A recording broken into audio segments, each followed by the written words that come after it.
What if your brain doesn't think? It listens. What if the voice in your head isn't the source of your thoughts, but the sound of your signal? We've been taught to believe the brain is the origin of consciousness, that your thoughts arise from neurons, that the mind is a machine locked inside the skull. But what if that's only part of the truth?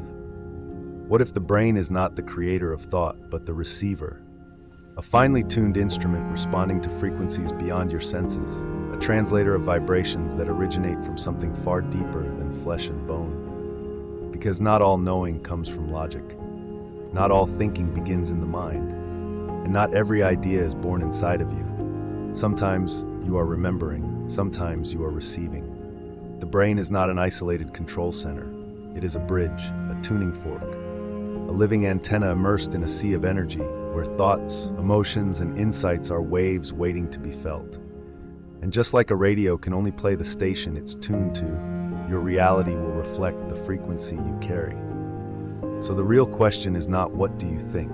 The question is, what are you tuned to? Because when you shift your signal, you don't just change your thoughts, you change your world. Stay with me, because by the end of this, you won't just understand the brain as a receiver. You'll feel the signal that's been waiting for you all along. What if the brain is not a vault of memories, but a tuning fork for the invisible? What if every thought, intuition, or spark of insight is not a product of internal processes, but a resonance with something beyond? This is the idea that changes everything. The brain is not the origin of consciousness, it is the interface, a living biological antenna, decoding frequencies, translating vibrations, receiving the whispers of the universe. For centuries, we've imagined ourselves as islands, each mind locked in its own private skull. But what if we are transmitters? What if your thoughts are not yours alone, but broadcasts from the vast ocean of mind? Carl Jung called it the collective unconscious. The yogis called it universal mind. Quantum theorists whisper of non-local awareness. Even Nikola Tesla, the father of modern electricity, said plainly, "My brain is only a receiver. In the universe, there is a core from which we obtain knowledge, strength, and inspiration." Your brain, then, is not a closed circuit. It is a signal processor. When you tune to stress, you receive chaos. When you tune to stillness, you receive clarity. When you tune to love, you receive truth. This is not metaphor. This is resonance. The electromagnetic fields of your brain are measurable. The wave patterns it emits shift with every emotion, every belief, every intention. And just like a radio, it cannot receive all stations at once. It must choose, or rather, it must align.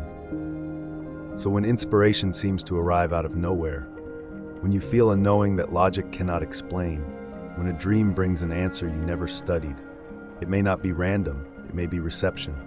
The more coherent your system becomes, heart, breath, mind, emotion, the clearer the signal. Your brain begins to harmonize with the field, and suddenly answers come, visions unfold. Synchronicity dances into your life like a secret language you finally understand. This is the art of inner attunement, not thinking harder, not forcing more, but quieting the noise so you can hear the signal. If the brain is a receiver, then what is it receiving from? Where does this signal originate?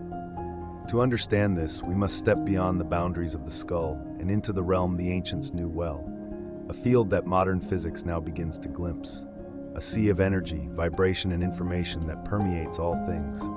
The Vedas called it Akasha, the etheric substratum, the blueprint of reality. Mystics throughout time described it as a living memory field, a sacred web of intelligence. And today scientists speak of the zero-point field, the quantum vacuum, and holographic information fields, subtle energetic layers that exist beneath matter within the very fabric of space itself.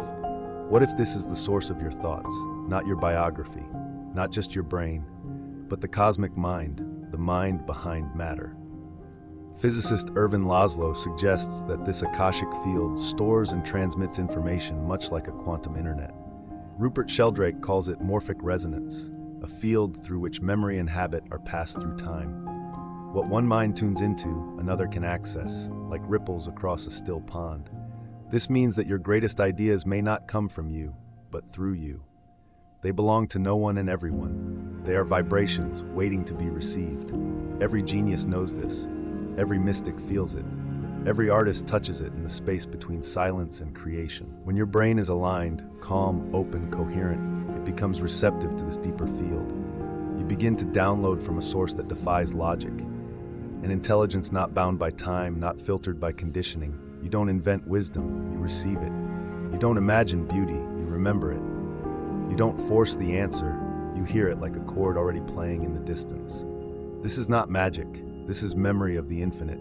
The Akashic field is not elsewhere, it is here, now. It is not accessed by effort, but by attunement. And the brain is simply the instrument tuning into this ancient, eternal symphony. If everything is energy, and the brain is the receiver, then thoughts are not random sparks, they are vibrational signatures. Each thought a wave, each belief a pattern, each emotion a frequency in motion. You do not just think, you transmit, and you do not just receive, you resonate. Your mind, then, is not a container, it is a tuner, shifting channels based on the frequencies it emits and the ones it aligns with. Consider this. When you are anxious, everything feels rushed. When you are grateful, time softens. When you are inspired, ideas flood in without effort. You have not changed the world, but your frequency has shifted, and the world responds accordingly. This is the invisible architecture of reality. Your inner state selects your signal. Your signal shapes your perception, and perception becomes reality. Each thought you allow sends ripples into your neurochemistry, your energetic field, your environment. And like a magnet, you attract what vibrates at that same level. Not by magic, but by resonance. Fear and scarcity exist on one bandwidth, peace and intuition on another. They are not metaphors, they are measurable electromagnetic fields, and your brain is constantly dancing between them. In brainwave science, we see this clearly. Fast beta waves correlate with stress, survival, and compulsive thinking. Alpha and theta waves emerge in moments of calm, creativity, and insight. Each is a frequency, and your brain, like a dial, can shift between them. The question is, are you choosing your frequency or repeating the ones you've been programmed to receive? Most people live on autopilot, tuned to the static of the past. But you are learning to tune consciously, to become aware of what you think, how you feel, and what you broadcast. Because thoughts are not private, they are waves in a field of consciousness. And the signal you send is the life you live.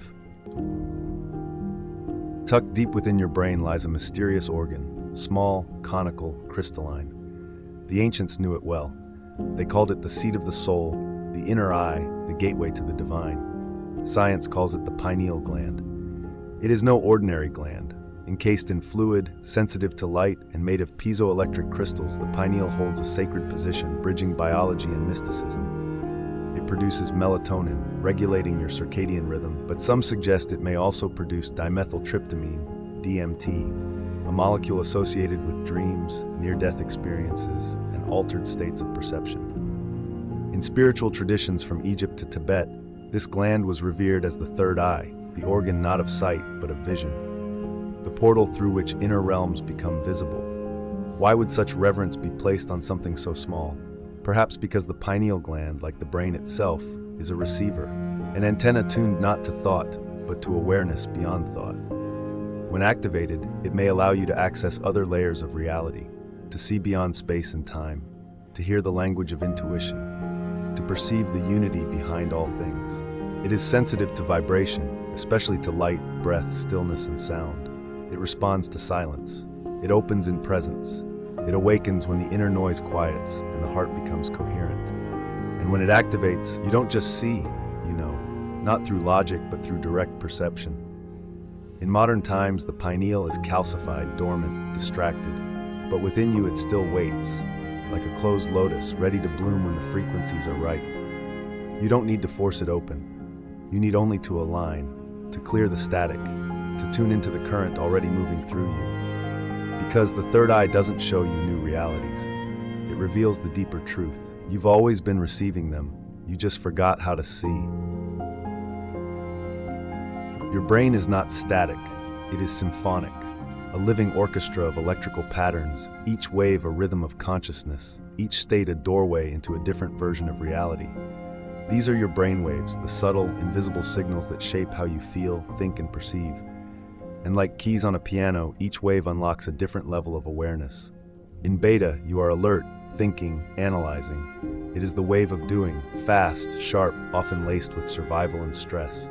Most live here constantly, plugged into noise, always scanning, always solving. But drop deeper, and alpha emerges. Calm, spacious, creative. Alpha is the state of flow, daydream, and presence. It arises when you breathe slower, soften your gaze, return to now. Beyond alpha lies theta, the realm between waking and sleep. This is the frequency of dreams, deep meditation, and childhood imagination. Here, the veil thins, you become suggestible, expansive, able to rewire long-held beliefs. And then there is gamma, fast, subtle, rare. Often seen in monks, healers, and mystics, gamma is associated with unity consciousness, insight, and ecstasy. The feeling of oneness, the sense that everything is connected and always was. Your brain is always moving between these states, and your reality changes depending on which wave you ride.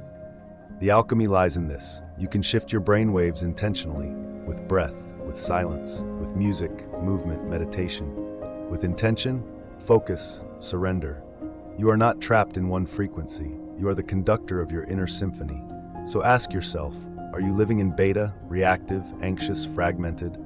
Or are you allowing yourself to descend into alpha's grace, into theta's wonder, into gamma's revelation? Because the state you inhabit becomes the life you create. Change your brainwave, and you change your world. The signal is always there. The field of consciousness, the whisper of insight, the pulse of inner knowing, it never stops transmitting, but we rarely hear it. Why? Because the receiver is noisy, distorted, distracted, filled with static, echoing with old programs, looping with thoughts we didn't choose. Most minds are not attuned, they are conditioned, running on scripts written by fear, past pain, cultural expectation, and mental overload. Tuned not to the field, but to the noise of the world. We are bombarded, notifications, judgments, deadlines. Every ping pulls us further from the signal, until we forget that silence exists, until we mistake volume for truth. The static is not just digital, it's emotional.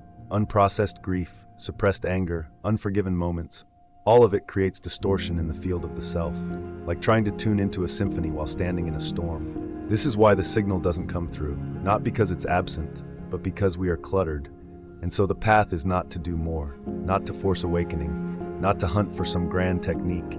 It is to undo, to subtract, to become still enough, silent enough, clear enough that the signal can finally reach you. Stillness is not emptiness, it is clarity. And in that clarity, the field can speak. This is why mystics went into caves, why sages fasted, why prophets wandered deserts, not to escape the world, but to escape the noise. You do not need isolation to receive, but you do need inner spaciousness. A clearing in the forest of your mind where the light can filter in. Because reception is not something you do, it is something you allow. And when you clear the static, even just for a breath, you begin to remember what it feels like to truly hear. You were never just the observer, never just the thinker. You are the instrument and the melody, the receiver and the field itself. Your brain is not a machine, it is a living mirror, reflecting the harmony or dissonance within your being. When you are divided between thought and feeling, between soul and mind, the signal fragments, your perception warps. The world seems chaotic because your inner frequency is discordant. But when you are aligned, when your heart beats in coherence, your breath flows like a prayer, and your thoughts become gentle currents instead of crashing waves, then the brain shifts, its rhythms settle, its waves harmonize, and it begins to reflect something deeper than intellect. It becomes a conduit. Ideas arrive before you think them. Insights bloom from nowhere. You speak with clarity, as if the words are not yours, but drawn from a deeper source. In that moment, you are not creating, you are channeling, and it feels natural, effortless, sacred. This is the true potential of your mind, not as a fortress of logic, but as a clear, crystalline receiver for a reality far greater than the one your senses can touch. Your brain does not need to be pushed harder, it needs to be tuned deeper. And the tuning fork is not knowledge, it is coherence. When your being is unified, mind, body, heart, soul, you don't reach higher frequencies, you become them. And in that resonance, you don't just hear the field, you remember, you are the field, expressing itself through form. You are the receiver, you are the signal, You are the silence it rises from. Your brain is not the master. It is not the mind. It is not the self. It is the mirror, the translator, the bridge between form and formlessness. And the signal it receives, it does not come from outside you. It comes from beyond you, from the same source you felt in dreams, in awe, in love, in stillness. That place where time softens, where knowing arises without reason, where the world feels woven in meaning. This is the field, and it has always been speaking to you. Not in language, but in resonance. Not in facts, but in feeling. You are not broken. You are not disconnected. You've simply been tuned to the wrong station. But now you remember, silence is your ally. Stillness is your amplifier. Presence is your antenna. And when you shift your frequency, you don't just receive a different thought, you receive a different reality. So be gentle with your mind, clear the static, find your coherence, and let the deeper intelligence move through you. Because you were never the echo, you are the signal itself, finally learning how to listen.